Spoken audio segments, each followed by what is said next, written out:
Débrief de Christian Richomme. Bonjour Christian. Bonjour Cyrielle, bonjour Cara, Bonjour. bonjour Damien. D'habitude, je regarde les gens sur un fauteuil, sur un divan, et là, on est tous à Vérone. et c'est moi qui me suis mis au balcon, du coup. Ah, sympa. Pour vous observer, et puis pour voir un petit peu ce que c'est cette relation unique et naturelle que vous nous avez présentée. Unique et naturelle, c'est très important.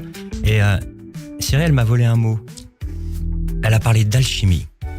Et c'est ce que j'ai ressenti quand je vous ai vu, quand je vous ai écouté, et quand je vous vois réagir aujourd'hui l'un avec l'autre. Une alchimie parce que vous avez vécu des moments très forts, Sûr. dès le départ. Oui. Cette connexion émotionnelle, en représentant aussi des personnages qui sont avec une grosse identité. Mhm.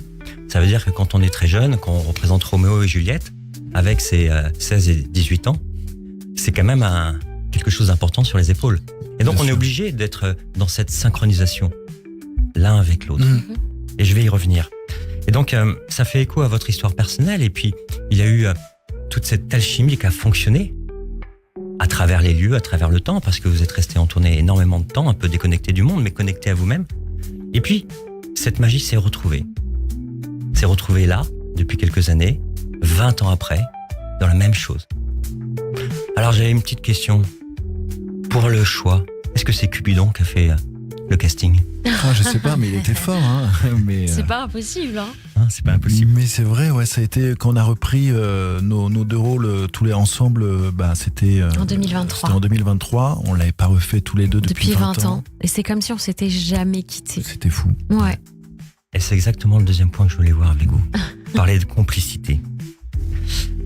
Parce qu'on peut observer qu'il y a une vraie complicité. Après l'alchimie, il y a une vraie complicité. Cette complicité, elle se voit dans les micro-signes, dans vos sourires, dans vos regards. L'un soutient l'autre. Tout à l'heure, quand Cyrielle a abordé l'histoire de la dispute, vous êtes tenus la main. Comme si c'était pour en fait se reconnecter à Bien l'inverse sûr. du discours de ce qui pouvait se dire. Donc du coup, vous avez développé une sorte de langage corporel. Mm.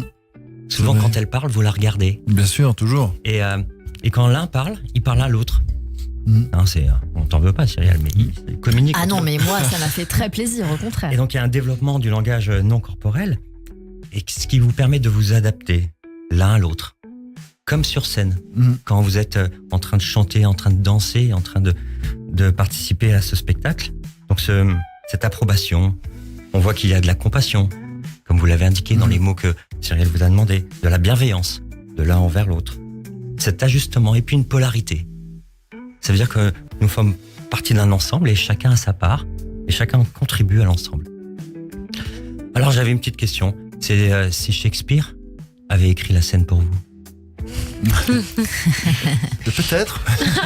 Le mec. En tout cas, c'est un très beau duo. Il y a de la passion, il y a de la force, il y a de la vulnérabilité, il y a de la bienveillance, mais il y a surtout de la douceur. Le seul mot en commun que vous avez énoncé tout à l'heure, beaucoup de douceur. Et puis il y a du mystère sur votre relation, sur votre intimité, sur préserver votre partie personnelle, mais qui peut permettre un mécanisme de défense et faire en sorte que on entretient cette magie. Mm. Alors on aime à dire que l'amour dure 3 ans. Eh ben non, regardez. Et que vous, l'alchimie scénique, ça fait plus de 20 ans qu'elle dure. Oui. Et vous êtes le couple d'amants le plus célèbre de France. Hein. C'est vrai. Alors, je voulais savoir si on pouvait vous retrouver. Et on va vous retrouver. Même s'il n'y a pas de chagrin d'amour. Même s'il n'y a pas de tragédie. Pas cette fois-ci. Et surtout pas de poison. Ouais, non, certainement pas. Merci beaucoup. Merci C'était très, très beaucoup, joli. Christian Richomme, notre psychanalyste, auteur et thérapeute à Paris, que l'on retrouve bien sûr tous les jeudis sur Radio J.